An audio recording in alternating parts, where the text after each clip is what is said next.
Salut à tous, on fait juste un tout petit point.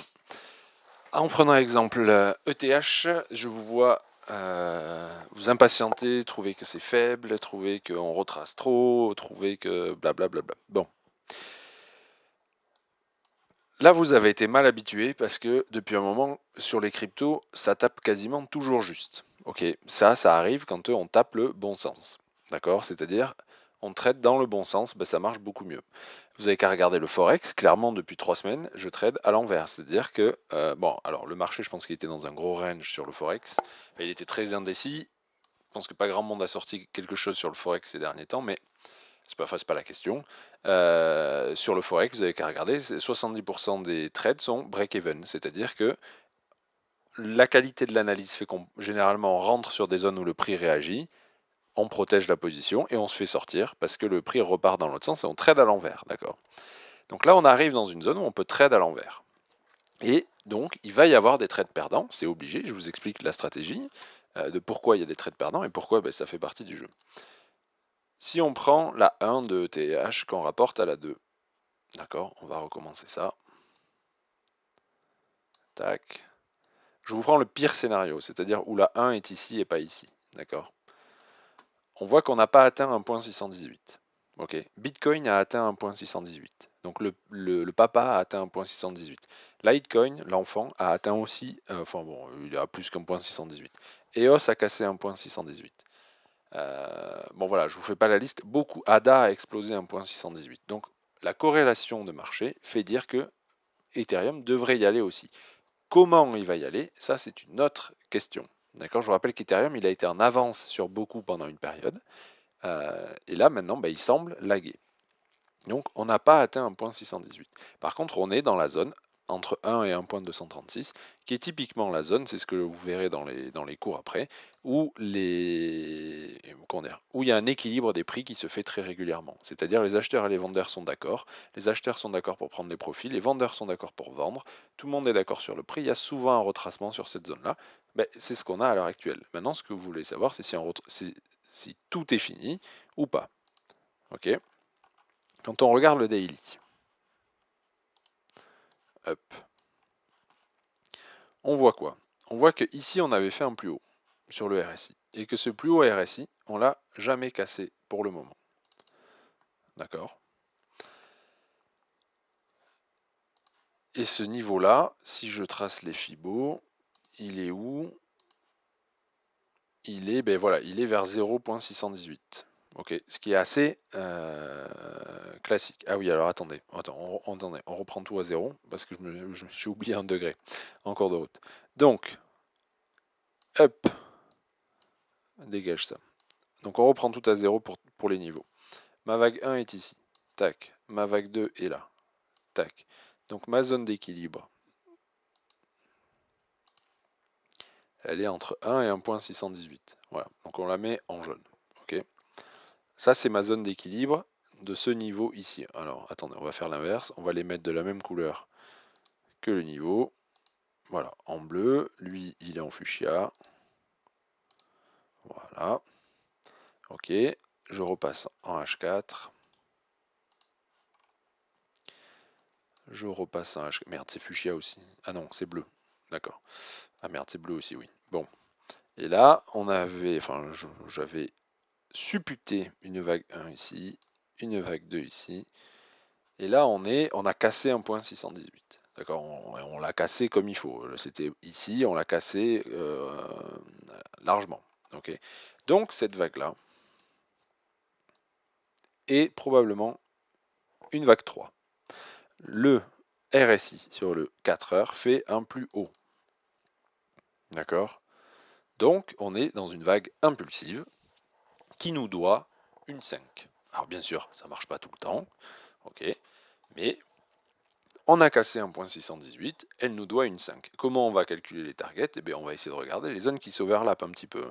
On voit que là, j'ai une zone d'overlap qui est ici, 1.180, qu'on est venu chercher, d'accord, mais on n'a pas 5 vagues de ce degré ici, d'accord. Donc, c'est ça qu'on joue à l'heure actuelle. On joue que ce cycle-là, d'accord, il n'est pas terminé, probablement. voyez, on a à peine atteint 180. C'était très prévisible, hein, la réaction sur 180, c'était 100% d'extension de cette vague ici. D'accord? C'est pour ça que tous ceux qui comptent 5 en étant ici, à mon avis, c'est faux. Donc 100% d'extension de cette vague ici. On a réagi pile dessus. Bon, ben ça c'était attendu, on réagit quasiment toujours à 100% d'extension. Donc ce cycle-là, il est pas... Enfin, comment dire? Je vous fais l'argument boule, après je vous fais l'argument bière. Ce cycle-là, il est potentiellement pas fini, puisque tous les autres ont atteint un point 618. Enfin, beaucoup d'autres. Ok. Ce cycle-là, d'accord, également, il n'a pas atteint un point 618. Donc potentiellement, il n'est pas fini. Ce cycle-là est en extension. Donc il nous doit une dernière vague. Ok, une dernière vague de hausse. Cette dernière vague de hausse, on l'a pas eu, hein. On n'a pas eu de vague 4 bleue ni de 5 bleus encore. Et la 4 et 5 bleus, si on regarde à peu près, bah, elle pourrait tout à fait nous amener dans cette zone, ici, un petit peu plus haut. Donc allez voir les 200 $. 200 $, c'est un gros niveau psychologique, je pense. Regardez, 202 $, c'est 1.618 d'extension de cette vague-là. Ça ne m'étonnerait pas que cette 3 ici, elle finisse par là, hein. D'accord?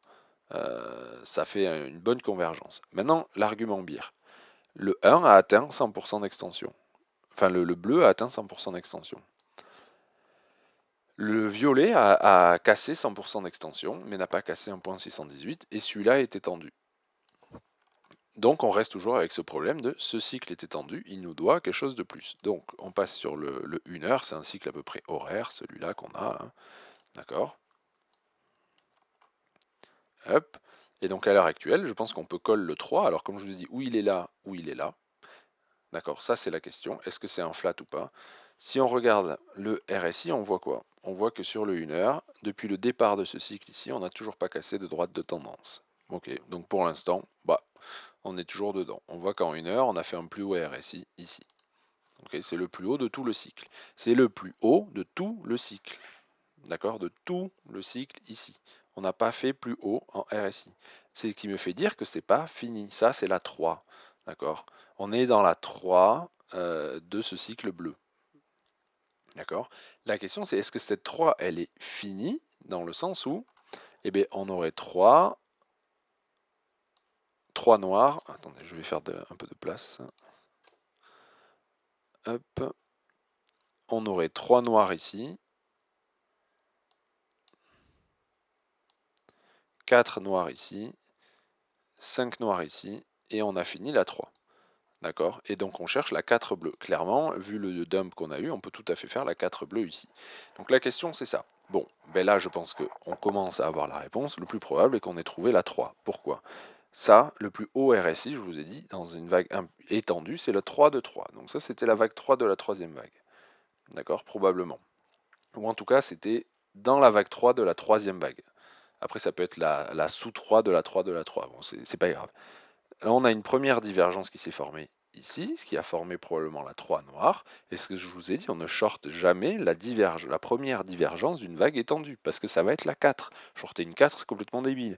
On shorte la 4 et hop, on est remonté. Shorter la deuxième divergence, ça se fait. D'accord? Regardez ce que fait le stock RSI. Il a fait le snake un peu là en haut, il est resté collé au plafond, il est venu en zone de survente, ici. Il est remonté avec divergence, pattern assez typique de 3, 4, 5. D'accord? Tac, tac. Donc là, il y a une divergence du stock RSI ici.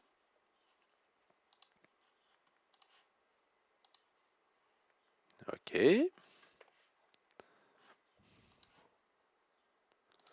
Ici. Ok. Donc, voilà, ça va avec 3, 4, 5. Qu'est-ce qui va aussi avec 3, 4, 5? Regardez, le départ de ce cycle, il est par ici. D'accord? Au niveau du RSI, il peut toujours, d'ailleurs, le 2, il bouge. Alors ça, c'est chiant, ça bouge en fonction un peu de l'UT qu'on met. Le plus bas ici, tac. Par là. Bon, enfin, c'est par là, quoi. Le départ du cycle est ici sur le RSI. Ouais, on voit qu'il s'est passé quelque chose quand même. Si je retrace la droite de tendance, déjà là c'était litigieux, là on a cassé avec la div. Ça c'est un pattern qui arrive souvent aussi. Vous tracez votre droite de tendance sur le départ, vous faites un plus haut RSI, vous le cassez, d'accord? Mais derrière la divergence c'est quelque chose de très intéressant, parce que c'est souvent une divergence de 5 du coup. Et pas une... Enfin c'est une divergence... Oui, enfin, vous allez me dire toutes les divergences sont des 5, mais il y a des... Par exemple les flats peuvent mimer des divergences. Ok, donc on a quand même cassé cette droite de tendance ici, et on voit qu'on est venu casser le plus bas du RSI sur le 1 heure, là, qu'on a fait aujourd'hui, qu'on n'avait pas fait ce matin. C'est pour ça que je vous disais ce matin que ce matin on était là, ce cycle il était toujours possible. Là on voit qu'on l'a cassé, on a fait un plus bas RSI, donc ce cycle il est terminé, donc on peut acheter la 3 bleue ici. Ça fait qu'on peut retracer, pas mal. Je sais que vous utilisez la, comment dire, l'overlap, enfin pas d'overlap 1,4, bon ben alors du coup là on ne doit pas pouvoir retracer beaucoup plus, ok, c'est quasiment pas possible. Ce qui est tout à fait possible et qu'à mon avis on va faire, à mon avis on va faire, que je garde fortement en tête, c'est que ETH il fasse une diagonale, tout simplement. Il va nous sortir une vieille diagonale dégueulasse.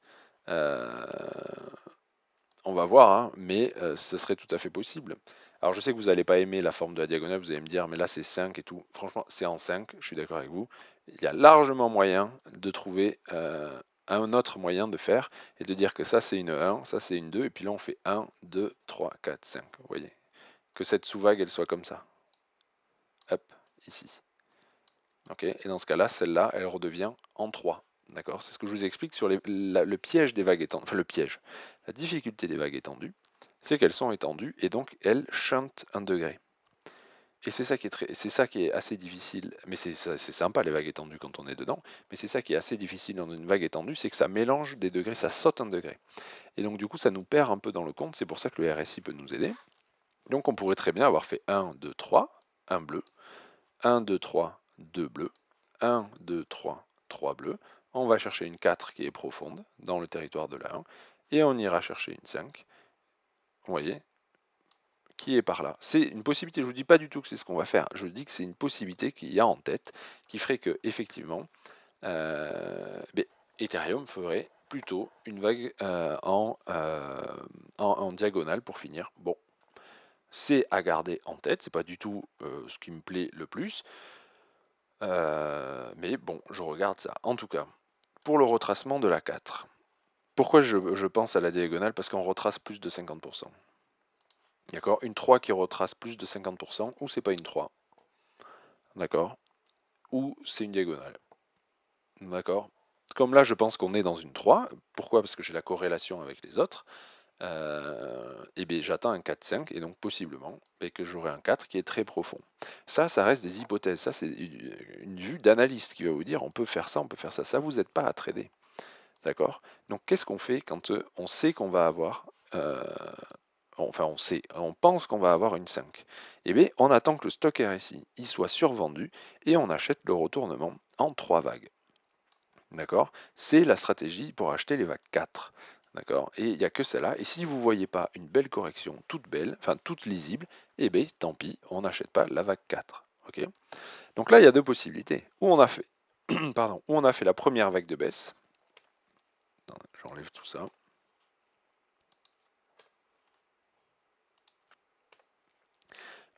Et bien, je vais y arriver. Où ici on a fait la première vague de baisse. Alors, le dessin. La première vague de baisse, la deuxième vague de baisse, et on va faire la troisième vague de baisse derrière. D'accord? Ce qui nous amène à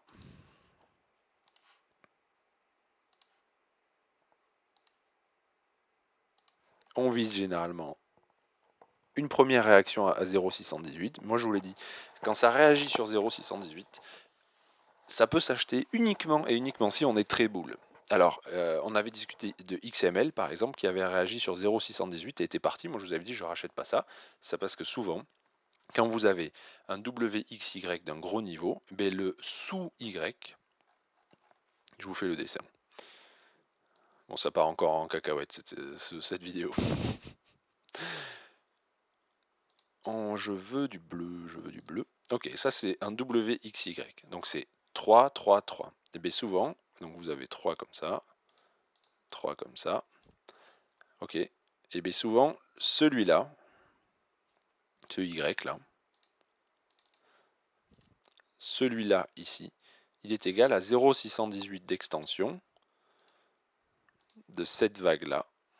Reporter à... Ok. Du premier W reporté à X, et bien le 0... Oh, en plus il est dessus pile. Bon, quel talent. Le 0,618 ici, souvent c'est la sous-vague W, c'est cette vague-là.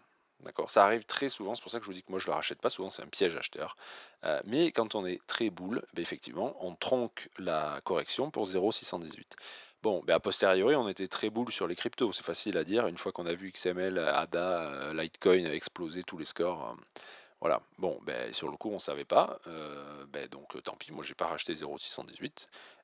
Mais dans ce cas-là, c'est pas grave, vous achetez le deuxième pullback. Ok. Donc là, on a une zone potentielle où ETH peut aller, qui est une première zone potentielle, qui est celle. Oula, qui est qui là?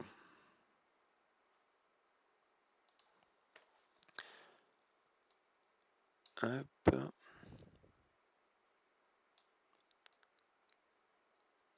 Hop. Une première zone potentielle qui est ici, avec un stop dessous ici. Ok. Bon, le stop, on va pouvoir le mettre un tout petit peu plus haut, hein, dans le sens où si on vient casser 2, je sais que c'est fini, hein, c'est d'accord. Donc, on a une première zone potentielle d'achat qui est ici. C'est très loin, hein, 134. Bon, bah ça vous fait peur, mais c'est comme ça, hein, c'est le trading. Sous réserve que. Alors, bon là je suis désolé parce que du coup j'applique des choses que vous verrez plus tard dans les vidéos, mais bon. Là, le niveau à casser, c'est celui-là.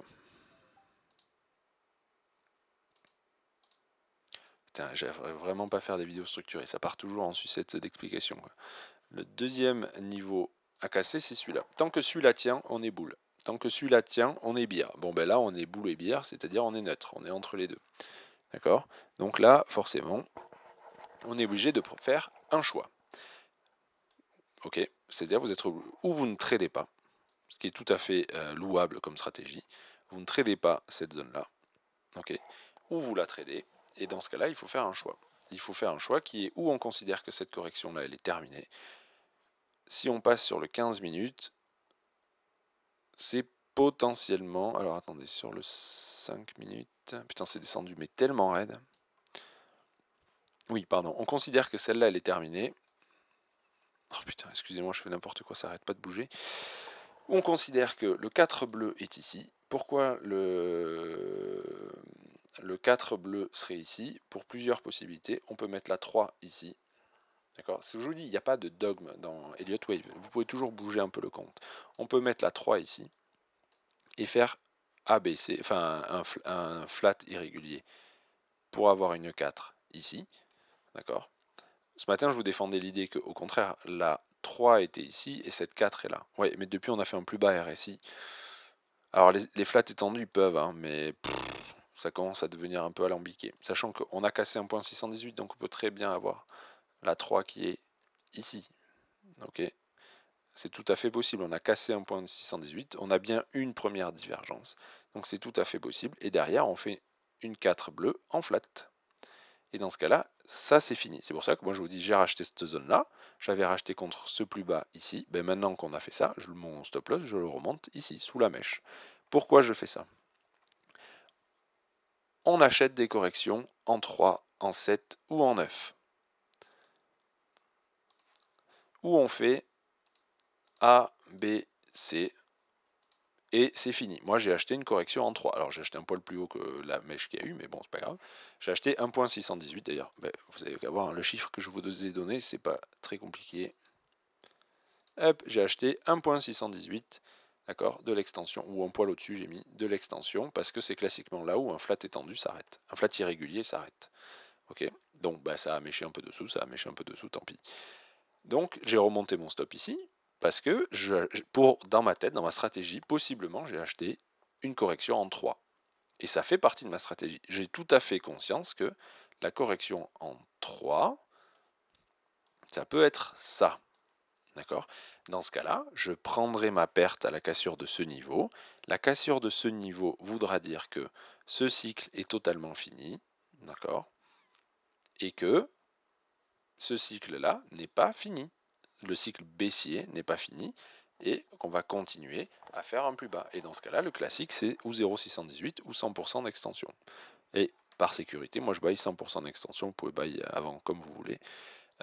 Mais c'est tout à fait possible. Et c'est la différence entre acheter une correction du premier degré, ce que vous m'entendez souvent dire, et acheter une correction du deuxième degré. Et il y a plusieurs comptes possibles. Après, je vais vous montrer pourquoi je pense que ça, c'est un flat. Et je peux 100% avoir tort. Je vous rappelle que le compte, juste avec beaucoup de guillemets d'Elliott Wave, il est à posteriori. D'accord? Et je vous rappelle que Elliott Wave n'a jamais donné de stratégie de trading avec ces vagues. Donc ça, on verra ça, comment l'utiliser plus tard. Ça reste juste un cadre, ça n'est jamais une stratégie de trading. Bien sûr, on vous dit qu'il faut short la divergence de la 5. Oui, mais vous êtes sûr que c'est une 5 après coup. Mais bon, c'est une autre histoire. Donc, en bleu, j'ai ma correction potentielle de premier degré. En rouge, j'ai ma correction de deuxième degré potentiel. Sachant que, attention, hein, ce niveau n'a pas cassé, donc on peut très bien faire ça.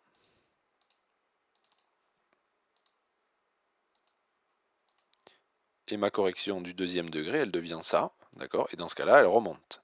Ce qui est tout à fait possible, d'accord? Donc c'est pour ça que je vous dis, il y a des fois on ne peut pas trader, on analyse juste, on analyse, et quand on dit on va aller où, ben on peut aller partout. Voilà, on peut aller sur toutes ces zones-là, où on a déjà fini la correction, et puis là on va commencer à enquiller à la hausse, et même si on fait 1, 2, 3 hein, ici, on peut très bien faire 1, 2, 3, corriger 1, 2, 3 et repartir après, hein. Ça on verra ça, il n'y a pas besoin de 5 pour être moteur, hein, enfin pour être dans une tendance, hein. Donc, ces deux niveaux sont vraiment les zones charnières, sauf que le sens de la tendance, pour moi, il est haussier, parce qu'on est dans des extensions. Voilà. Si on n'avait pas de sens de tendance, on aurait été comme ça et on n'aurait pas tradé. Ok. Donc là, pour l'instant, pour moi, on est haussier. Donc, je tente ça. Et bien, si je me fais stopper ici, je me fais stopper ici. C'est pas grave. Ok. Et je rachèterai dans ce cas-là si on revient dans cette zone-là. Ou alors, je rachèterai si on tronque 0,618 et que je vois que ce cycle baissier entier, qui fera ça à peu près, est terminé avec cassure de la trendline RSI. D'accord? Voilà, donc c'est les scénarios possibles. Et c'est ça, les trades perdants qu'il y a. Il y a deux possibilités. Ou vous avez foiré votre AT complet, bah ça arrive, hein. Moi des fois je baille un niveau et le prix il fait tout droit et il écrase tout, il va direct chercher mon stop. Bon, ben là, foirage, ok. Ou on réagit sur le niveau que vous avez évalué, le marché réagit dans le bon sens, puis se retourne, vous êtes à contresens. Ou vous êtes à contresens du mouvement actuel. Mais souvent, ça, vous sortez sans perte. D'accord? Et l'autre possibilité, il réagit sur votre zone et il part dans le bon sens. Vous êtes dans le bon sens. Et à l'heure actuelle, sur les cryptos, on a fait beaucoup de trades dans le bon sens. Donc il ne faut pas prendre de mauvaises habitudes. On va faire des trades dans le mauvais sens. Et typiquement, les trades dans le mauvais sens, c'est les trades de vague 4. D'accord? Donc typiquement ça. Le problème, c'est que l'envergure potentielle de la vague 5, bah, il vaut quand même l'enjeu. Il vaut quand même l'enjeu. Ça reste potentiel, mais si je garde 1.618 de ma toute première vague, donc bleu, hein, ça fait 229 $. D'accord? Voilà. Donc j'espère que vous avez un peu compris que ça n'avait pas été trop fouillis. Donc en gros, ce qu'on peut surveiller en 1 heure, c'est ça. D'accord? Si on vient casser cette ligne de trendline RSI, ben, ça sera une alerte, ça ne veut pas dire que c'est fini. Je veux dire, on peut casser cette trendline RSI juste pour faire le cycle violet. D'accord? Mais ce sera une alerte. Ok? En tout cas, est-ce qu'on rachète ça? Non. À l'heure actuelle, on ne peut pas racheter ça. Là. Ce point-là, ça ne peut pas s'acheter.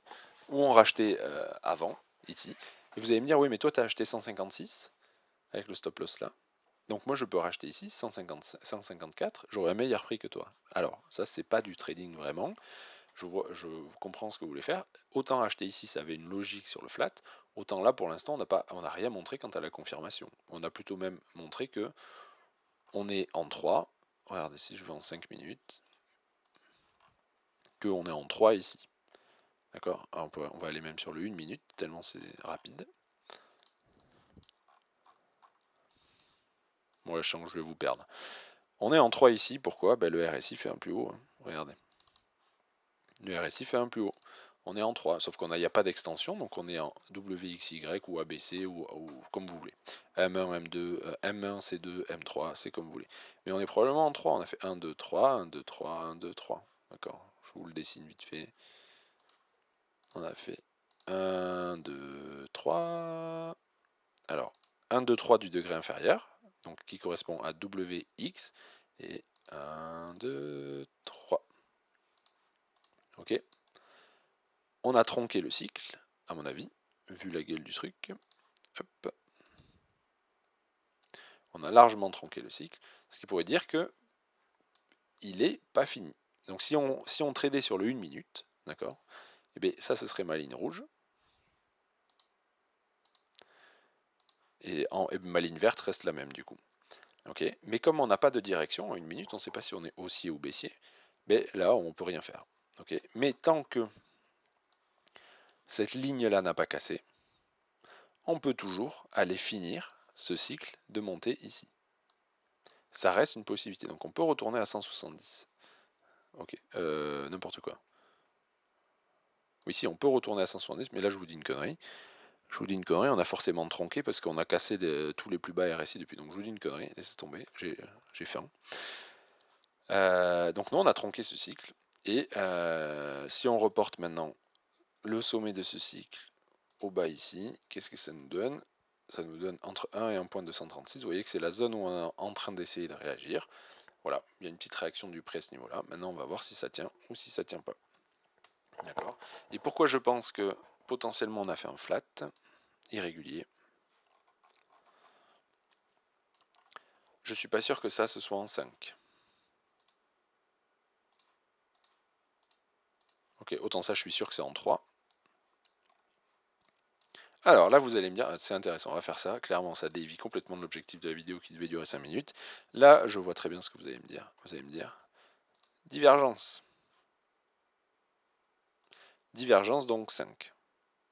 Vous avez raison. Divergence donc 5. Maintenant, on passe sur le 1 minute. Là, vous avez commencé à voir le travail que c'est de faire des comptes d'Elliott et que ça prend pas 3 minutes à faire 1, 2, 3, 4, 5 quelque part. Ok. Alors attendez, ça part d'où? C'est un peu le bordel. Ça part de là. Oh merde, qu'est-ce que j'ai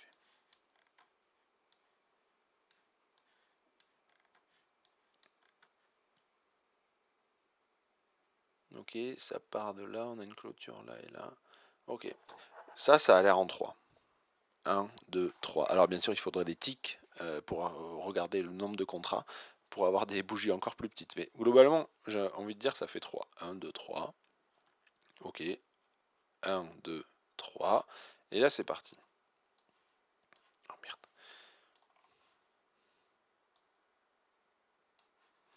Et là, c'est parti. Là, on peut clairement vendre une vague en 5 avec 1, 2. Où est le plus bas RSI? Il n'est pas là. Il est ici. 3, 4, 5. On a bien la divergence sur le 1 minute aussi, entre les deux. Ok.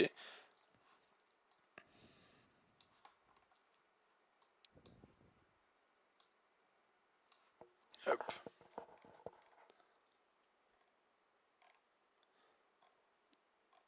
Ah oui, non mais excusez-moi, pardon. C'était tellement dézoomé que, effectivement, oui, celle-là, elle est en 5, oui. Vous voyez, sans faire exprès. Donc celle-là, elle est en 5, donc ce serait bien la terminaison du flat, 1, 2, 3, 4, 5. Et vous avez même ce qu'on appelle un S, c'est-à-dire vous avez 1, 2, 1, 2. Vous voyez ça là. Hop. Bon, j'arrête après. Hop. D'accord, vous avez 1, 2, 1, 2, c'est-à-dire que vous avez 1, 2 d'un degré, 1, 2 d'un degré inférieur. Et comment on sait ça? Ben, regardez, on ne casse pas ce niveau RSI là sur ce niveau de prix ici. Si ça casse ce niveau RSI là, c'est pas possible que ce soit 1, 2, 1, 2. Ok. Donc, pardon, mon sommet il est ici. D'accord, je vous défends le flat bleu.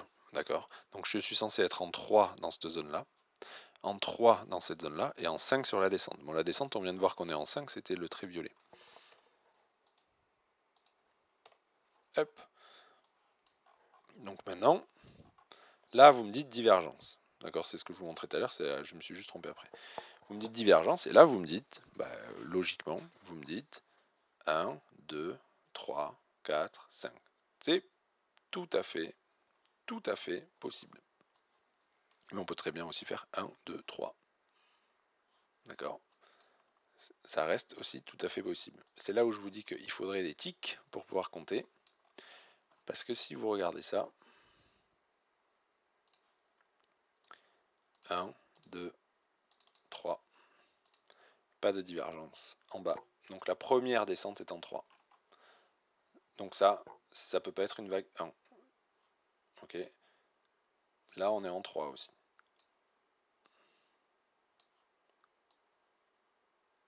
Hop, vous voyez, 1, 2, 3, pas de divergence RSI. Bon, vous allez me dire c'est normal, c'est correctif. Et là maintenant on fait 1, 2, 3, pardon, 1, 2, 3 étendus, 4 et 5. 4 et 5. Ok, et j'ai bien un plus bas RSI qui est ici, là, sur cette vague-là, qui est bien une vague 3 de 3. D'accord? Ça, c'est bien une vague 3 étendue, j'ai un plus bas RSI. Ici, j'ai une première divergence qui apparaît, c'est bien la divergence entre la sous-vague 3 et la sous-vague 5 de la vague 3 étendue, et j'ai une deuxième divergence qui apparaît ici, qui est la vague 5 finale. D'accord? Donc, ce qui fait que la première descente, ici, elle peut tout à fait être labellée en 3. 1, 2, 3, parce que cette vague-là, elle apparaît en 3. Et n'allez pas me dire, s'il vous plaît, 1, 2, 3, 4, 5. Et les degrés, s'il vous plaît. Les degrés. On ne mélange pas des degrés entre eux. Ok? Là, vous voyez bien que ça fait 1, 2, 3. Et donc, si cette première vague est en 3, ben, ça c'est 3, 3, 5, c'est un flat. Donc, celle-là est en 3. Donc, si celle-là est en 3, il faut que celle-là soit en 5. Mais celle-là, on était tous d'accord pour dire qu'elle était en 3 parce que, ou c'est une vague 4, d'accord? Et dans ce cas-là, elle est terminée. Donc, ok. Donc maintenant, la question c'est, est-ce que celle-là est en 5? Mais je vous montre comment ça, vous pouviez...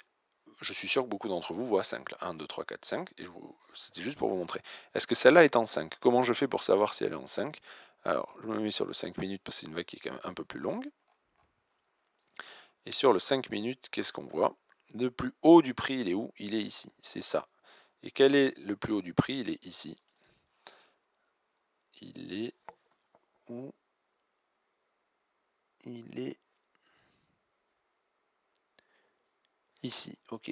Donc, hop, sur le 15 minutes... Ce bordel là. Sur le 15 minutes, le plus haut du prix, il est ici. Voilà, sur le 15 minutes, il n'y a aucune divergence. D'accord? Il n'y a rien du tout. Cette vague, elle fait très overlap. Donc là, vous pouvez me dire, c'est une diagonale. Le problème des diagonales, c'est que normalement, ça diverge beaucoup. Et dans les... je suis d'accord, dans les diagonales, c'est un des rares cas où le RSI de la vague 1 peut être le plus haut. Bon, là, c'est pas du tout le cas. On a un RSI qui fait que monter jusqu'à arriver en haut. Ce qui peut faire quand même suspecter qu'on est en 3. Ok? Donc si on est en 3, je passe sur le 5 minutes. Alors sur le 5 minutes, on va avoir de la divergence, c'est très probable. Mais je vous rappelle que ce n'est pas la divergence qui fait la 5, c'est la structure qui est compatible avec une vague étendue, avec une vague impulsive, où la divergence va vous aider à identifier la 5. D'accord? Là, j'ai une première montée qui est en 3. 1, 2, 3. Ok, vous voyez bien, tac, tac, tac. Alors on peut très bien avoir fait 1 ici et A, B, C sur un flat irrégulier. C'est possible, j'avoue. Donc il faut regarder la gueule de cette vague ici. Bon après j'arrête parce que je vais vous perdre et surtout si vous n'avez pas la base du raisonnement, ça sert un peu à rien. Donc celle-là est censée être en 5. Bah problème. Problème. Problème. Elle n'est pas en 5, il n'y a pas de divergence. D'accord, regardez. Pas de divergence. Donc elle est probablement en 3, 1, 2, enfin 1, 2, 3. Ou alors bah, c'est un 5 sur une tête temps plus petite. Bon, bah, ça c'est difficile là, c'est la limite d'une minute. Hein. Mais on repasse sur le 5 minutes. Moi je vois un compte qui est possible. Je ne dis pas que c'est forcément ça, mais qui est possible, qui est ça en fait. On fait W, X, Y. Ou ABC, enfin, peu importe, hein, je m'en fous. Je ne veux pas compter les sous-vagues. Hein. Hop. Et à l'intérieur de ça, on fait W, X, Y. D'un sous-degré. Ce qui, à mon avis, est possible. Voilà. Et si je regarde l'extension de mon premier W à X, on voit que on est venu... non, alors attendez, j'ai un problème de degré. Oui, pardon, j'ai un problème de degré. Vous voyez, ce cycle-là, il est plus haut, donc pardon. C'est W, X,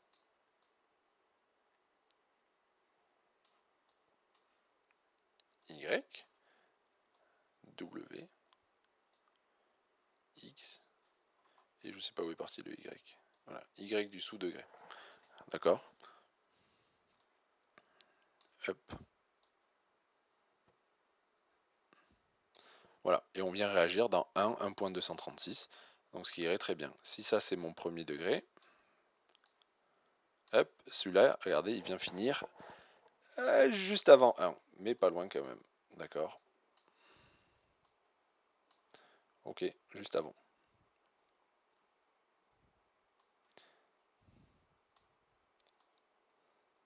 Hop. Donc c'est tout à fait possible qu'on ait 3, 3 et 5 derrière. L'autre chose qui me fait dire ça, c'est la tête. Cette tête-là, là, comme ça, qui descente brusque, remontée un peu difficile, et pouc, descente verticale derrière, ça fait furieusement flat. Regardez, la même chose ici. Hop, tac, poup, et derrière redescente brutale. Ok, la même chose ici, descente brutale, on remonte en 3, pouf, on s'écrase derrière, assez brutalement. Regardez le départ de ça. Ça fait quand même très flat, mais ça peut tout à fait être compté différemment. Et c'est ça qu'il va falloir comprendre si vous voulez faire trader avec des vagues, c'est qu'il reste une subjectivité que vous pouvez limiter avec le RSI, mais il faut toujours penser qu'il y a plusieurs comptes, d'accord. Et on adapte le compte pour créer des scénarios. Voilà, bon, je sais clairement c'est parti en sucette. Donc ceux qui ont déjà acheté, là, ben, il faut mettre le stop loss dessous et maintenant on attend. Ok, on attend, on attend.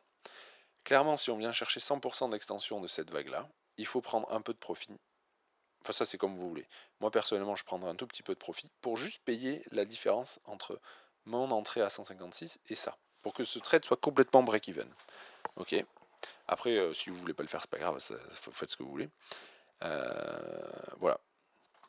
Voilà. Donc elle est protégée là. Je veux dire, là, buy 156, stop loss 150, ça va. Je veux dire, là, sachant qu'on visait un stop loss à 139, ça ne doit plus coûter grand chose, ça. Donc c'est pas un trade qui va être perdant significativement. Ok. Et si on fait stopper ça et qu'on vient casser donc du coup automatiquement la ligne là, et bien on avisera pour acheter une correction du deuxième degré. Sachant que là, ben pour l'instant ça c'est là, et il faut voir comment ça va évoluer parce que le compte c'est dynamique, d'accord. Donc voilà, oui, ça peut retracer plus, et c'est typiquement les moments où il y a des pertes. Les pertes, c'est pas forcément des mauvaises analyses, c'est des achats du premier degré de correction boule. Je vous montre. Je vous montre, pour ceux qui font un peu, le SP500. Le SP500, alors je suis dégoûté, j'ai appuyé sur, je voulais supprimer les graphes, et en fait ça a supprimé, j'ai tout supprimé, donc le compte aussi, donc il faut que je recommence tout, je suis ravi. Sur le 15 minutes, on a bon en gros on finit une vague 5 ici, probablement une 5 de 5, et donc là on peut très bien avoir fait 1, 2, 3 et c'est terminé, on repart, correction de 23%, c'est fini. Autrement, on fait A, B, potentiellement que B ici, B sera confirmé quand on aura cassé ça, mais pour l'instant elle est là, et là va se poser la question de racheter cette zone-là avec stop loss sous ça. Et vous allez dire, oh, mais il est fou, pourquoi il fait ça? Mais parce que potentiellement, ça c'est juste une vague 3 étendue, regardez comment ça monte, et depuis le temps que ça diverge, ça fait très vague 3 étendue. Et donc là, en fait, on rachèterait une petite 4 du premier degré. Et si on devrait réagir dans cette zone, hein, si ça bouge pas la T depuis là, remonter, on protégera la position, et si derrière on recave, et bien on ajustera, on étendra pour racheter un petit peu plus bas. Mais et je vous le redis, des indices, ça s'achète, ça se vend pas, d'accord. Arrêtez d'écouter les vendeurs d'Apocalypse, notamment notre ami à 10K followers, je vous rappelle qu'il vend. Il a vendu plusieurs fois dans ça, d'accord. D'accord, plusieurs fois dans une vague 3 étendue, ok. Bien sûr, il a chopé ça. Ah, c'est beau, hein, il a chopé ça. Waouh, et il a chopé ça, et un bout de ça, d'accord. Waouh, mais quel argent il y avait à faire avec ça, ok. Quel argent il y avait à faire avec ça? D'accord? Vous voyez un peu le truc et regardez ça. On atteint l'equal leg, regardez, pam, 1, entre 1 et 1.226. D'accord? Oups. Bon, on a dépassé un poil, mais on n'a pas atteint 1.618. Vous voyez cet achat-là? L'espèce de montée qu'il y a derrière? Les indices, ça s'achète, d'accord? Ça monte plus souvent que ça descend, donc on met une probabilité pré-test ou pré-trade en sa faveur, ok? Et le grand crash de machin et tout, bon, ben, si ça arrive, on fera plus de trading, hein. Si on perd, si on revient à 1500, croyez-moi, on fera plus de trading, et puis il y aura plus beaucoup d'argent sur les comptes en banque, hein. Qu'est-ce que vous allez vous faire chier à vouloir choper ça là? alors qu'il y a tout ça à faire à la montée. Et c'est une stratégie de suivi de tendance, mais quand même un peu améliorée. Et bien sûr, on va manger des stops, c'est ce que je vous dis, c'est les trades perdants qu'il y aura entre acheter une correction du premier et du deuxième degré. Quand le premier degré ne sera pas suffisant, on perdra le trade. Il y a quand même des grands moments, plus de la moitié des cas, où on arrivera à ne rien perdre, on sera break-even. Bon, ben, il y a des moments où on n'y arrivera pas. Et c'est là que viennent les trades perdants. Les trades perdants, ils font partie parce que c'est des probabilités. D'accord? Voilà, c'est à peu près tout. Et voilà, on verra comment ça marche pour la suite des cryptos. Mais on est clairement dans la zone où on va forcément se prendre quelques pertes, d'accord? Et c'est normal, ça fait partie du jeu. Il ne faut pas remettre en question sa stratégie pour ça. Voilà.